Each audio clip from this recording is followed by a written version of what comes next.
Their breeding is here. Maybe you want to come down here. Hey, how you doing, stranger? Good to see you. Gosh, you feel like you're going through a cornfield. Right in the middle of their breeding, the male part of the plant, one on the female part. They have to make sure they get the right male and the right female, so they cover up their female. I'm not sure it's good for photographs in here. There's so much vegetation. And then you use these as seed corn? The seeds analyzed, They do a lot of experiments here about experiments in recombinant genetics, carried out by Dr. Susan Westler. What kind of genetics? Recombinant genetics, Okay. genetic engineering.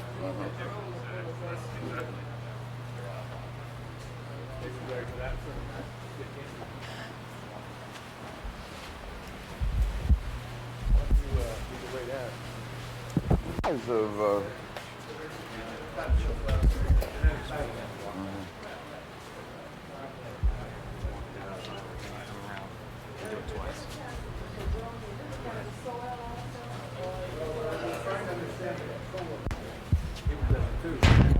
People are at the point where they can understand the structure of every gene in your body if we want to do it. That's called the Human Genome Project. That's being debated in Washington today, whether they want to spend that money or not. Not used to the first thing that they stop the state.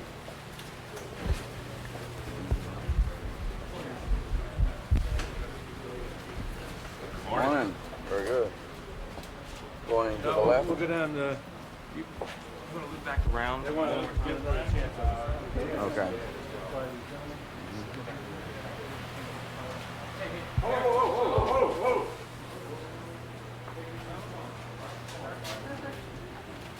We lost it because the boll weevil Yeah. came in. But with recombinant genetics, they'll be able to put genes in the plant and cotton to make it resistant. And cotton may come back and compete with Texas and Arizona. Somebody would be. Now, is this corn for food purposes? Eventually, or just cattle? Yeah.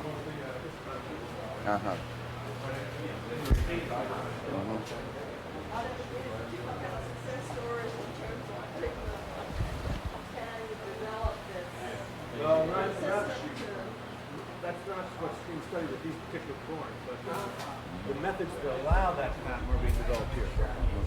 How can we put the genes in that are resistant? How can we identify them? And there's great success being made across the country in this, and this is one of the places that's working right at the frontiers on it. Very good. Can't touch it. You know what that's for? They protect it so that it's not pollinated by That's the right. other.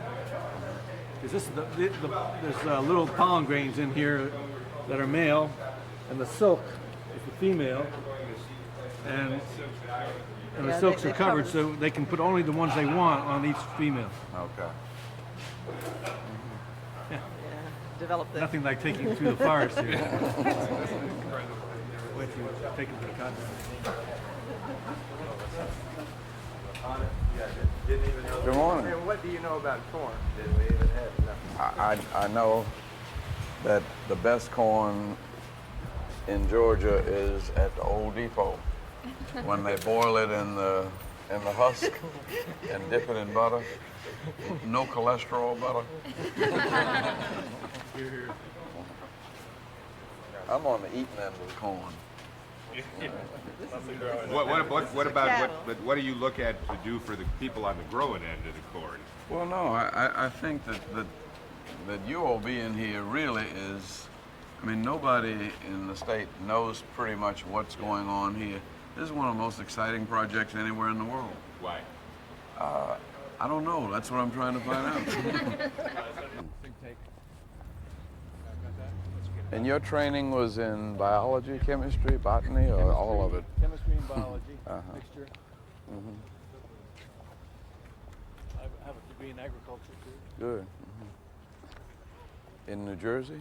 No, I'm at Cornell. Cornell, yeah. But my PhD was in Caltech. Technology.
One of the things we bemoaned was that the great research going on at the University of Georgia doesn't get 1/100th of the publicity that the football team gets.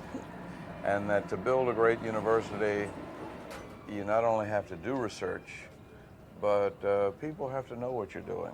And I raised the question, you know, what with Dr. Knapp? I said, what kind of research is going on at the University of Georgia that one day might merit consideration for a Nobel Prize, for instance? And he talked about this work.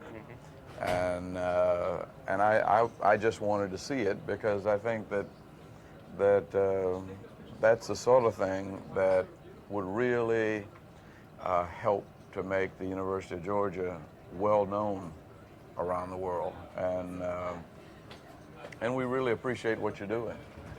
And yet, even those of us who want to stay informed don't have the slightest idea of what's going on and how we could relate to it or help.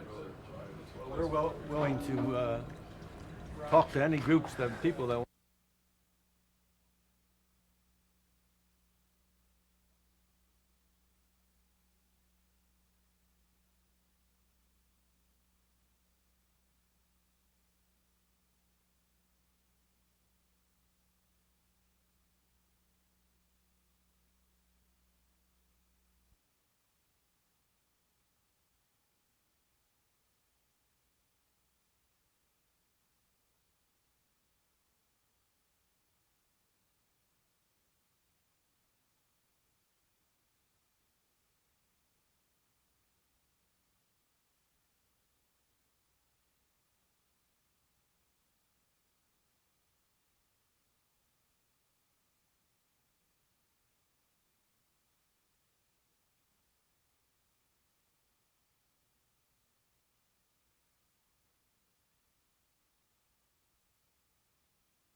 get through Georgia. I mean, there are very few cars, if any, that can drive across Georgia without stopping to fill up at least once.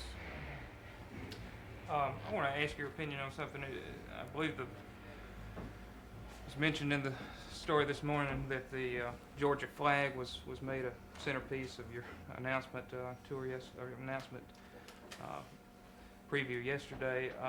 What do you think about the Georgia flag? Should it be changed? What does the Confederate portion of it mean to you? Well, before that was a Confederate portion. That was a flag. It was really the flag of St. Andrew from Scotland. And it stood for values of family, of trust, of integrity. And because I am aware of its total tradition, I simply look upon it as a flag that I can live with and respect, because I don't.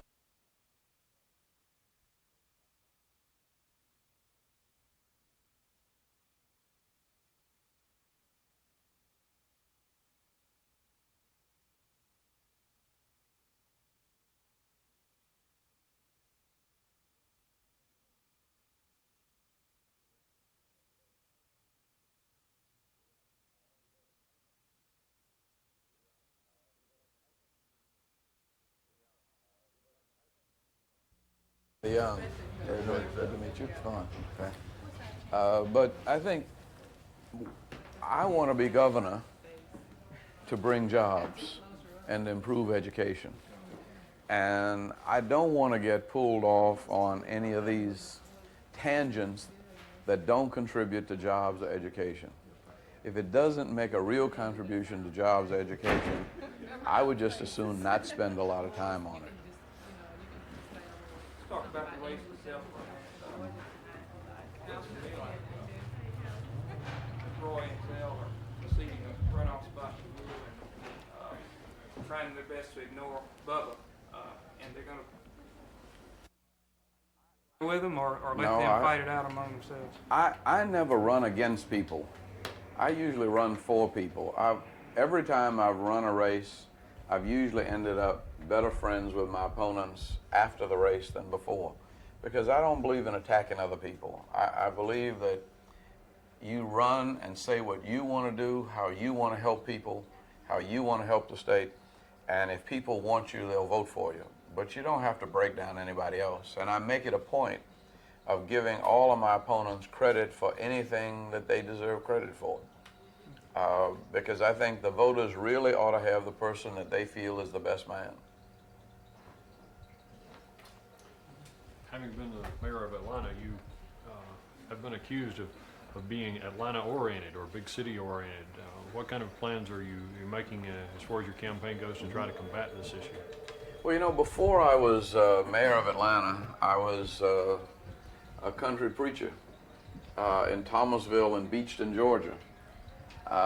And that's where my two children were born, where my wife started teaching school, and where much of my view of this state was shaped. When I went to Congress, I still worked to help rural issues. I worked with the Rural Caucus. I think I did as much as anybody else to save the peanut allotments in the Congress in 74, 75. And I think because I was in the Congress, I was able to help a South Georgia governor become president of the United States. So even though I've been recently mayor of Atlanta, I've always had a broad view about Atlanta not being able to stand alone, about Georgia and basically being one state. Much of Atlanta or not, I felt like I was contributing to the development of now our we're state. returning to camera roll number 3. That's good. They want us to do Good. this again. Well, thank and you wish very much. lots of luck. Thank Glad you. to We meet really you. appreciate this. Welcome It's to good Evergreen, seeing you. Mr. Young. Thank you. And look forward to getting your support. Sure will. Thank you. Thank you. Okay, fine. Okay. Shove that in your pocket or your red waist. Let's see. Thank you. Thank you. Everybody, don't miss your buses. Go get your bus. Fine. Thank you. It's a good bookmark. Okay, thank you. Fine. Thank you. What are you interested in the arts? Okay. Oh, in drama. And you're? Good. Good. Okay. Very good. Okay. Hey, how you doing? Okay, fine. Okay. Good to see you. How you doing? Fine. Okay. Sure. Okay. Fine. How you doing? Okay. Fine. Sure.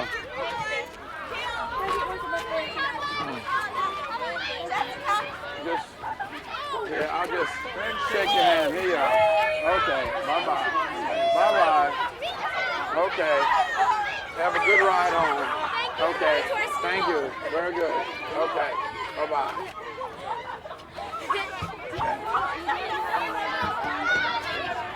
I don't. Maybe some of them will have them. How you doing? Okay. Good to see you. Thank you very much How you for doing? coming. I enjoyed Okay. it. Very good. Okay.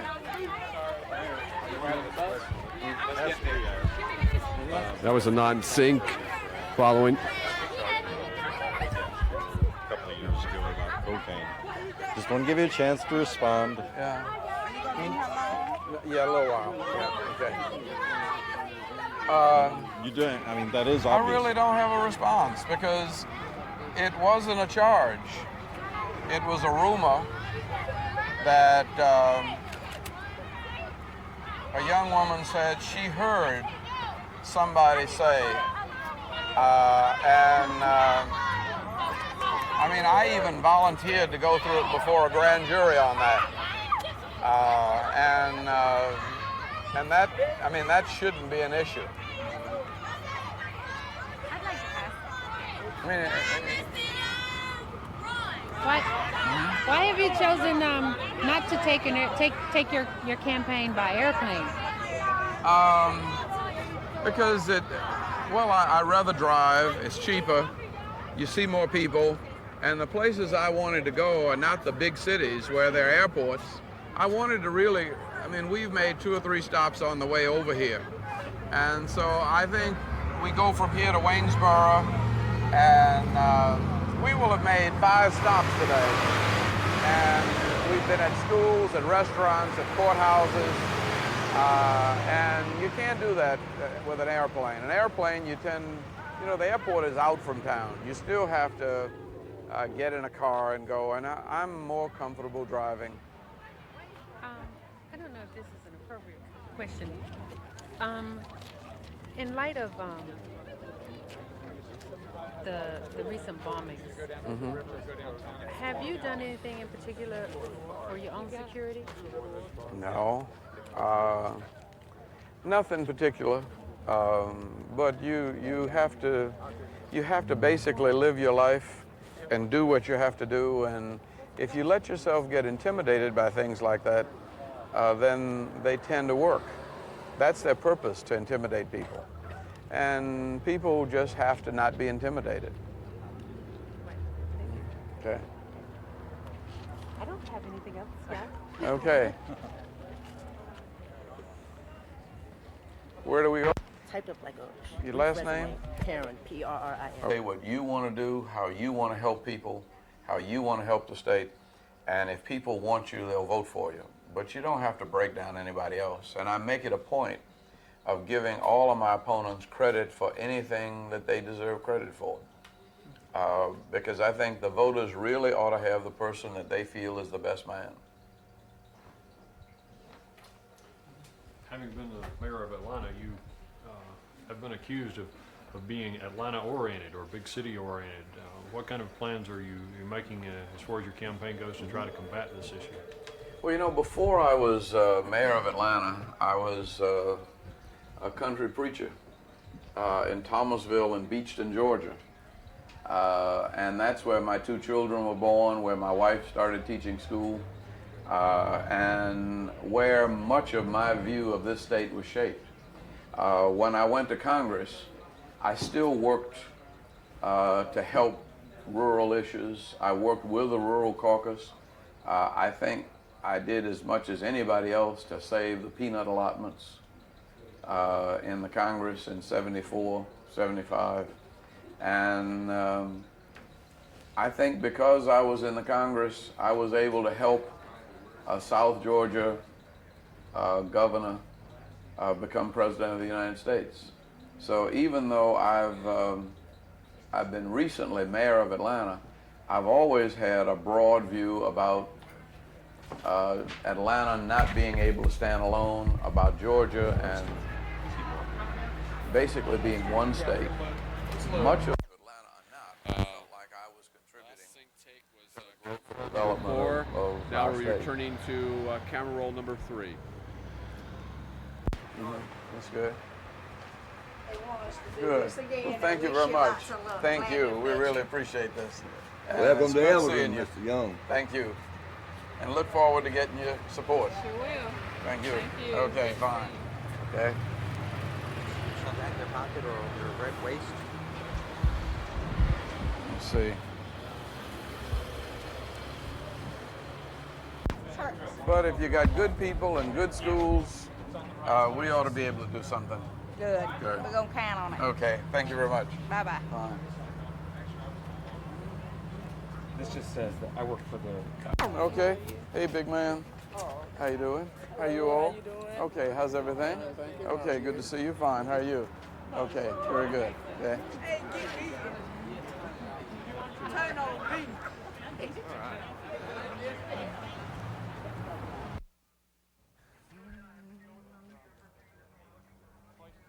At a disadvantage.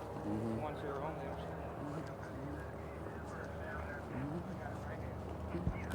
Yes, sir. I'm talking to them right now. Hey. Come on, Mayor Young. We, Okay. they had it looking so extravagant. We kind of broke it down for you. Oh, that's okay. Let me just say hello here. Pulling in this way. Hi, how you doing? Okay, good to see you. Fine. Hi. Andy Young, how you doing? Okay, how are you, sir? Okay, very good. Good to see you. Fine. Okay. How you doing? Okay, very good. Okay. Okay, fine. Well, I am too. And we were able to do quite a bit to support the school system. We don't have direct funding. I mean, we're not directly involved with the school system in Atlanta. But I put together a mayor's task force on public education. Very good. Fine. Okay. Fine. Hello, how you doing? Excuse me, sir. Andrew Young. Very good to meet you. Fine. How are you? Good to see you. Fine. Okay.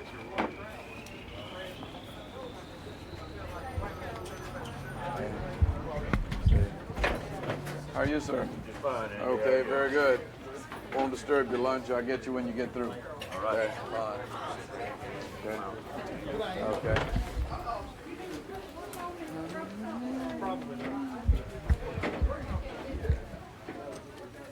Okay, how you doing? Very good, fine. How you doing?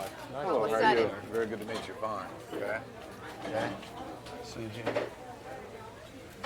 How are you, sir? Andrew Young. Good to meet you, fine. Okay. How are you all? How's everything? What you got good? Everything?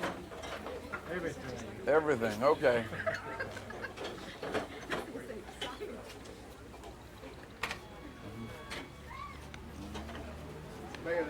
We get in line over, I guess, you know, we have to go like everybody else. It increased medical benefits, so we did that. Right. Then they decided that they wanted longevity pay, and we did that. But we increased city workers by about 47% during the time I was mayor. That'd be But- what the state increased ours. But I tell you what we did now. We also increased the work, Okay? because we had 11,000 workers. Now we're down to about 7,500 workers, and the 7,500 workers are still doing the work, but they're getting paid more. Right. And they're happier at it, and they're doing more work. So Happy people will do more that's work. right. So in terms of working with the representatives of the workers, I wouldn't have any trouble with that. In fact, I would encourage that. I like to hear what you have to say. Good. Okay. Appreciate it. Good to meet you. Huh? Nice meeting you. Okay. Good to see you. don't want to disturb your meal. That's okay. Fine. Okay. Very good. Okay, thank you, sir. Okay. Very good. Mayor, I've been with you for Take 2 it days, along? but yeah, Okay. Chris Rose from the Times Picayune. Oh, from New Orleans. Yeah, Okay, that's great. I'm on your bus. Okay, well, I hope we get to talk. I think we will. I'll be around for a couple of days. Oh, good, You're sure. my only ride back to Atlanta. Okay, very good. Fine. Hello, how are you, Andrew Young? Good to see you. Thank you. Thank you very much. Appreciate your help. Okay.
Do you speak any languages, and if you do, how many? And for somebody wanting to work in an embassy or an international basis, what languages would you recommend them take? Well, first of all, let me say that was, when I was in school, there was no belief or conception of the possibility of me ever being an ambassador. It never crossed my mind. If I had, I would have studied my French. I took French, and I can understand a little French, but I really can't speak any foreign languages. I just barely, struggle through English pretty well. But I think that nowadays, language capabilities, particularly anybody interested in Africa has to know French and English. Anybody interested in Latin America needs to know Spanish and English. But I've been told by people who do learn languages that after you learn your second language, the third and fourth come pretty easy. And one of the things I've noticed about people who are in the Foreign Service is that when you live in a place, if you, almost any country you live in that speaks another language, if you live there for a year, you come away, you know, if you want to learn the language, you come away pretty fluent. There were some students from Atlanta who... In the UN, it takes only one vote to veto a bill or something Mm-hmm. that's being passed. Did you find that that the UN was hard to accomplish anything with that being intact? Well, it really wasn't, because I found that being a good politician, even at the UN, I never had a single bill of mine vetoed in almost 3 years at the UN. And the reason was that I treated all of the other countries like friends. At that time, things were quite hostile with the Russians. But the Russian ambassador and I and Gene and his wife used to play tennis about once a month. It's too sick, tail slates, too sick. And we were friends. And so when I had a bill or a resolution that I thought the Russians were going to have trouble with, I went over to see him, and I took it to him, and I talked with him about it. I explained to him what I was trying to do and why I was trying to do it, and he would usually agree. He wouldn't vote for it, but he would abstain, but he didn't veto it. In fact, there's a bill right now, there's a resolution right now that has just been responsible for the independence of Namibia. You know where Namibia is?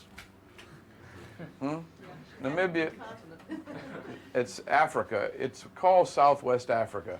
If you turn around and look right on the map, just north of South Africa on the Atlantic coast, the South Atlantic Ocean, that country was dominated by South Africa. And I wanted to try to set up a peace process that would enable them to get independent. Well, it took us 10 years, but at the time, the Russians were vetoing almost everything. But the Russians let us get, I think it was UN Resolution 435 passed, and that turned out to be the basis of Namibia's independence. And they're celebrating their independence, I think, on the 23rd of March is the beginning of a new country. Why are you running for governor? I'm running for governor because I love people and I love politics, and I'm good at it. I found out also how to help economies grow. I mean, we've generated new jobs, new economic opportunity, and that's what I would like to do with the rest of the state as governor of Georgia. Do you support the magnet school concept? Yeah, I like the magnet school concept.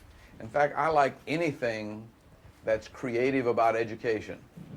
One of the things I say about education is my wife is a teacher, my mother was a teacher, my grandfather was a teacher, my baby daughter is now teaching kindergarten in Atlanta Public Schools. My baby daughter is teaching essentially the same way my grandfather was. So anytime people want to change education and try to do it some way new, and frankly, I used to get bored in school. And so anybody that was going to make education a little more interesting and exciting and give you an opportunity to do something you want to do, to me, that's education at its best. And one of my favorite schools, I have two favorite schools in Atlanta. One is the School of the Performing Arts, which is similar to your school, that has meant so much to our city, our North Side School. But the other is Exodus, or Cities and Schools. And it's a group of people who have set up a separate school for young people who have dropped out and who want to come back. And both of those school approaches are very creative. It's sort of like a magnet school. What do you believe is one of the largest problems facing Georgia right now? I think the largest problem facing Georgia right now is probably how to get on top of the drug problem. And drugs are making a serious impact on our society, and they're causing all kinds of difficulties. Friends of ours had a baby a couple of weeks ago, and we were in Grady Hospital. And in the perinatal clinic there, almost half of the babies in the clinic were there with born addicted to crack. And you could see their little bodies twitching, you know, and I mean, it was just, it's almost inhuman to bring a baby into the world in that condition. You see the effects of drugs in people's lives all over the place, and that's something we've got to get on top of. Okay. Considering the fact that it is Black History Month, and on television you can always see, you know, videos of. It was fun. And when I look back on it, in fact, we were looking at Eyes on the Prize last night. Did you see it? Yeah, and I couldn't remember that. And it's hard for me to, to know that we were able to make that much history. We didn't really know what we were doing. We were doing what we thought was right, which was standing up to something that we thought was wrong, and that racial segregation was wrong. And we thought we ought to be able to stand up to racial segregation and change it without hurting anybody, without doing violence to anybody. And it happened, and it worked. I have two questions. First, I would like to know, after you served the governor, what would you like to do? Retire. I would, you know, I'm just a little too young to retire now, but I'm almost there. But I enjoy life, and I have never tried to figure out. One of my favorite hymns is a hymn that, it's a Christian hymn, but it was also Mahatma Gandhi's favorite hymn, Lead Kindly Light. And the words are, lead kindly light amid the encircling gloom, lead thou me on. The path is dark and I'm far from home. Guide thou my feet, I do not ask to see the distant scene. One step, enough for me. And so all I have ever been able to do is know that this is the next step. And when I was at the UN, I really wasn't thinking about running for mayor. And when I was in Congress, I wasn't thinking about the UN. And now I didn't really begin to take seriously running for governor until I left the mayor's office.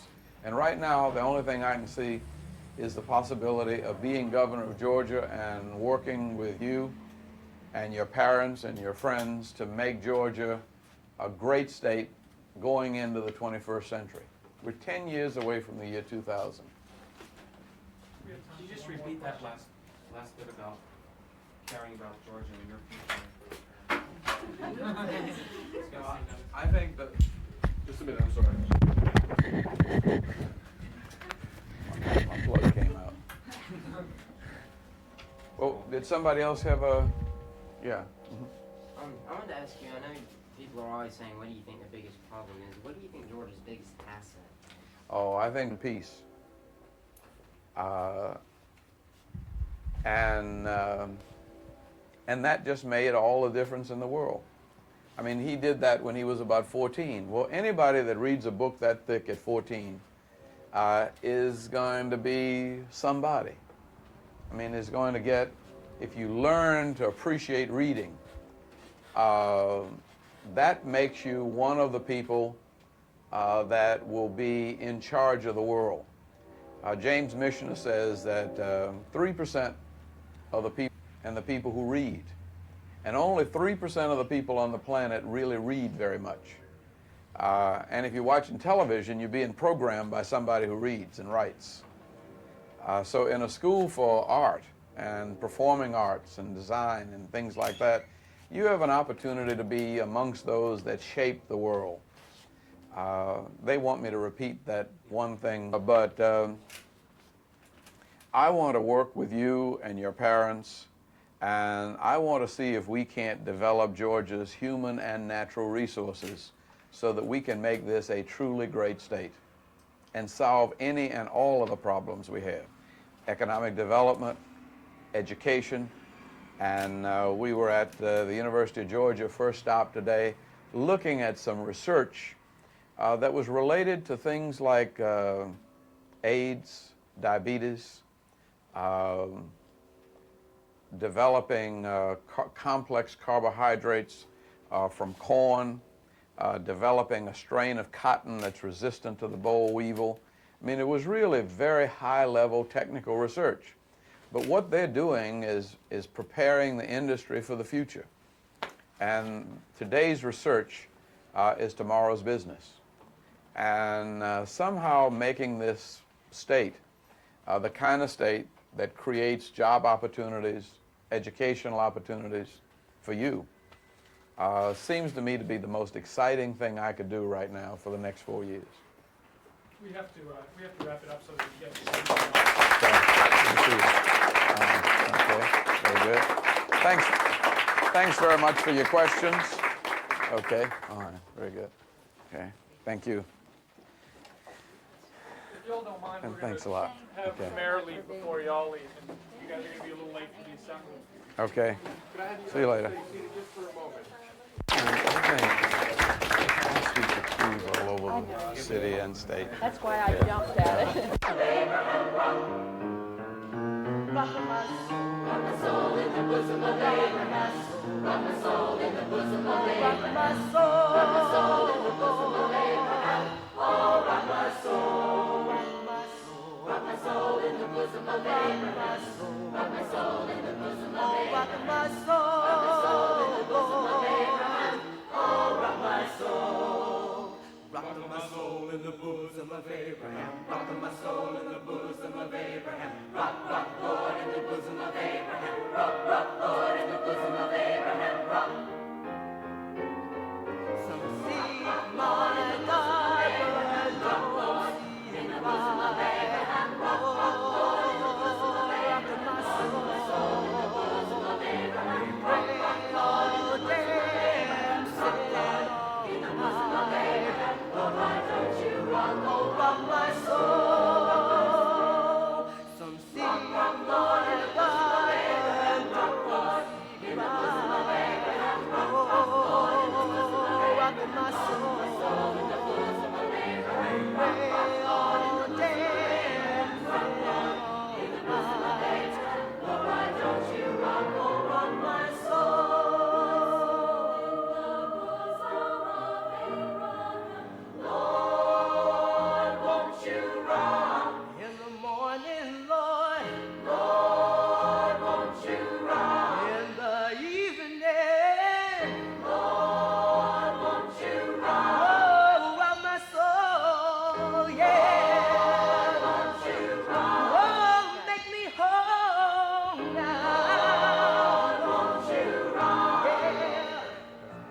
Rock my soul.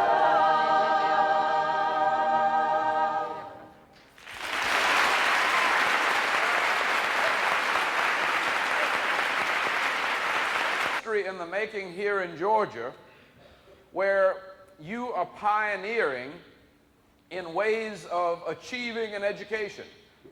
The magnet school notion is a good one because it gives us an opportunity to bring young people with special interests together from all over the city or the region, and it gives them an opportunity to pursue their special interests while also developing an ability to deal with a comprehensive high school curriculum. So you're not doing less than anybody else, you're doing what everybody else is doing and then some. And that's really quite an achievement. And you are the kind of students that will enable the United States of America and the state of Georgia to be competitive with the nations of the world. because you have learned how to live together, though you come from all over the world. And even those of us who have lived in Georgia most of our lives, still in our heritage, can look back to 2 or 3 different countries from which our grandparents and parents might have come. And so it's very easy to say that in a group like this, of the 150 or so major nations of the world, you probably represent at least 100. At least 100 countries are represented in your bloodstream. If you look at your bloodstream as being made up of your grandparents on both sides and bringing all that to you, you live out what Michael Jackson and many of the other performing artists did in what I think is one of the most beautiful hymns of the modern age, and that is, we are the world, we are the children, we are the ones to make a better way life, so let's start giving. What is it? There's a choice we're making. We're saving our own lives. You know it, I don't have to finish it. And we can make a better world, just you and me. And so that's really what we're trying to do in Georgia's system of public education. We're trying to prepare young people to live in a world that us adults have only glimpsed. We're talking about a world where you will go back and forth to other continents as your parents go back and forth to other cities. There was a time when it took you 3 hours, well, it still takes you 3 hours to drive from here to Atlanta. Well, now you can also go in 3 hours by supersonic jet. You could be from Atlanta to Paris. And while only a few people are able to take those supersonic jets in my generation, in your generation, supersonic jet travel everywhere in the world will probably be the rule rather than the exception. So you have got to prepare yourselves to be a part of the whole family of Earth.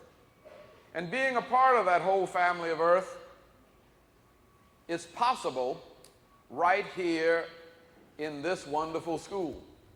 Because as you get to know your classmates who are different, as you get to understand the differences that your teachers express, as you learn to deal with the world as you see it right in your own classrooms, you're really beginning to be comfortable seeing the world in miniature as you will have to relate to it in the years to come.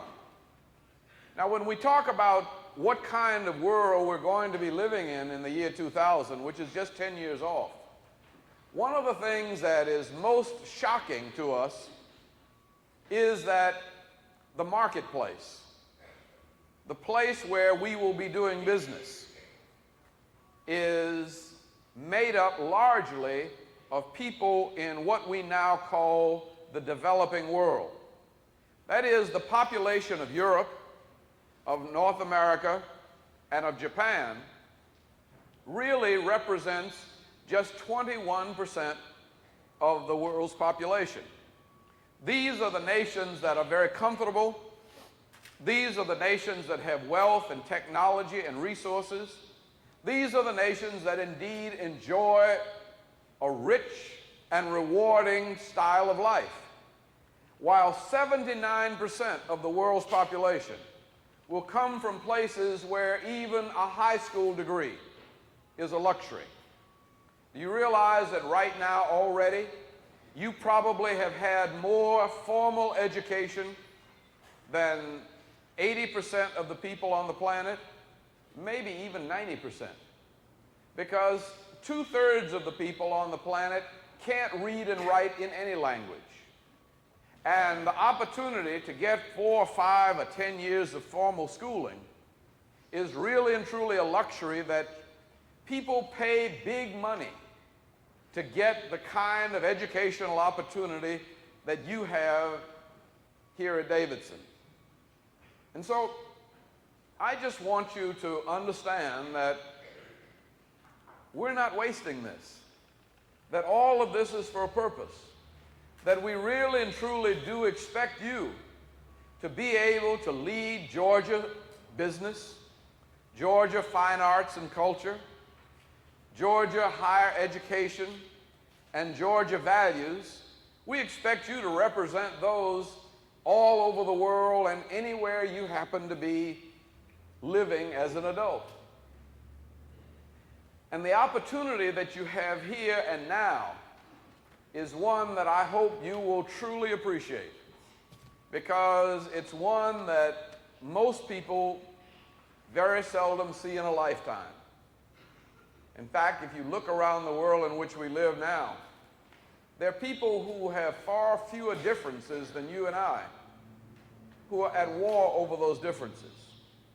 There was recently a war between Iran and Iraq, where literally hundreds of thousands of children were slaughtered by each side because they disagreed religiously. And they were all Muslims. But some were Shiite Muslims and some were Sunni Muslims. They were all brown. They all looked just alike. You could hardly tell them apart if you saw them mixed up in a room. But their religious differences were so volatile that literally hundreds of thousands of people were killed and billions of dollars of money was wasted fighting a war because people didn't understand each other and didn't know how to get along. In Northern Ireland, we have people who are Protestant and Catholic who still have enormous tensions over being Protestant and Catholic. And in South Africa, we have a war continuing to rage over people who are black and white. And yet we're black and white, we're Protestant and Catholic, we're all Americans, and even though we might not agree on everything, we have learned to live together and learn from our diversity. And that's what this month's program was all about. It was designed by an eminent African-American scholar that said that it's unfortunate if people grow up thinking that everything good in the world came from Europe. There were also very good things going on in Asia. There was a culture in China thousands of years before there was similar culture in Europe. There was a well-developed culture in India, and we ought to know something about those cultures. And even before the Greeks developed what we learn as the Pythagorean theorem in geometry, or Archimedes' principle in physics, even before the Greeks postulated those theories in 300 BC, in 1500 BC, the Africans who built the pyramids also knew geometry, also knew astronomy, also knew medicine, also had a very well-developed system of politics and a judicial system that was designed to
in, then the economy is growing and people are able to pay for the services they need through the growth. Yes.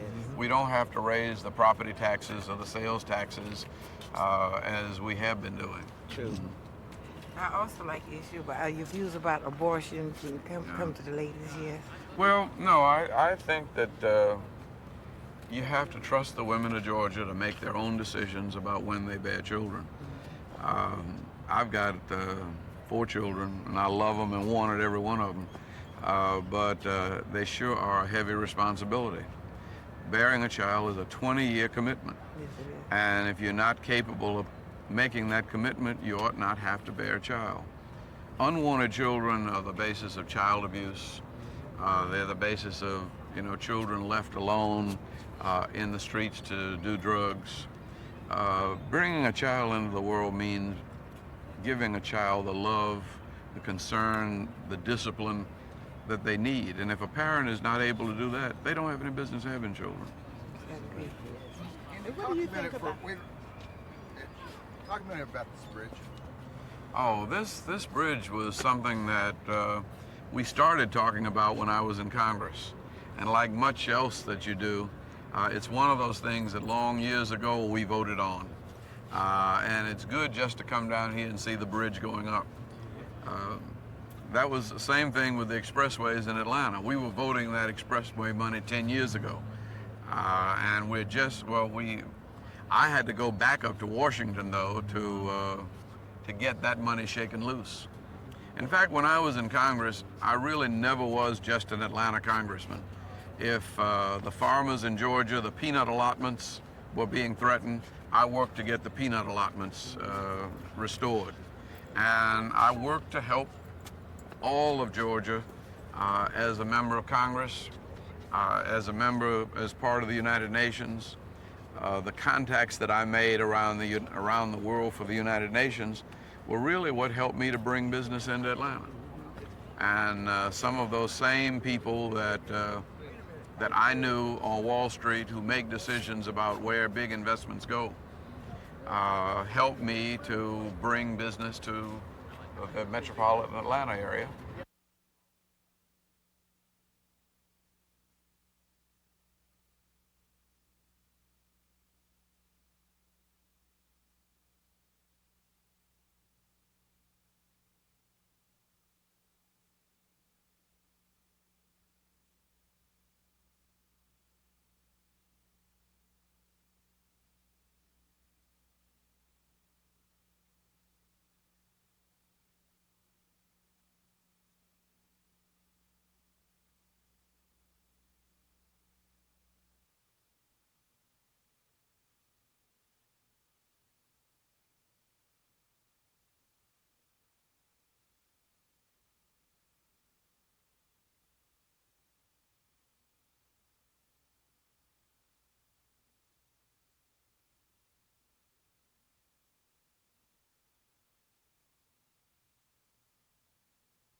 have.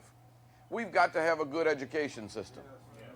I don't care how much money you make, if you don't really have your head together, somebody will scheme up and figure out how to try to take it from you.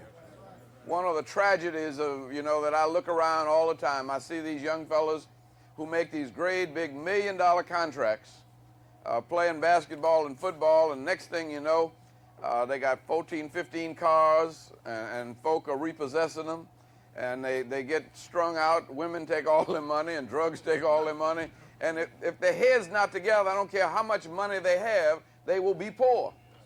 But if you can get your head together, and if you can get your values together, and if you can get a good education, the kind of education we want for our children, then and only then can they be truly free.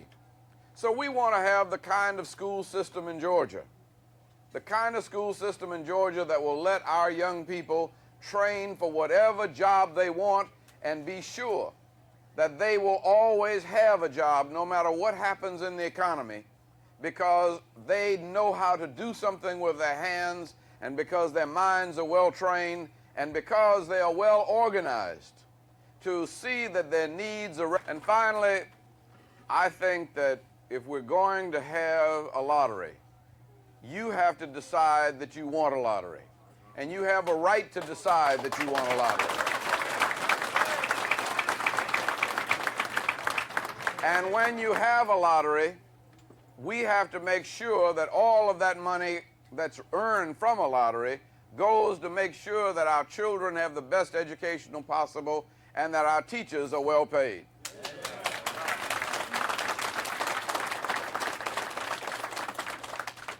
And finally, we've got to work together to get drugs out of our community. We've got to work.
No, I come from a family of teachers. My wife's a teacher, my mother was a teacher, my grandfather was a teacher, and now my youngest daughter is a teacher.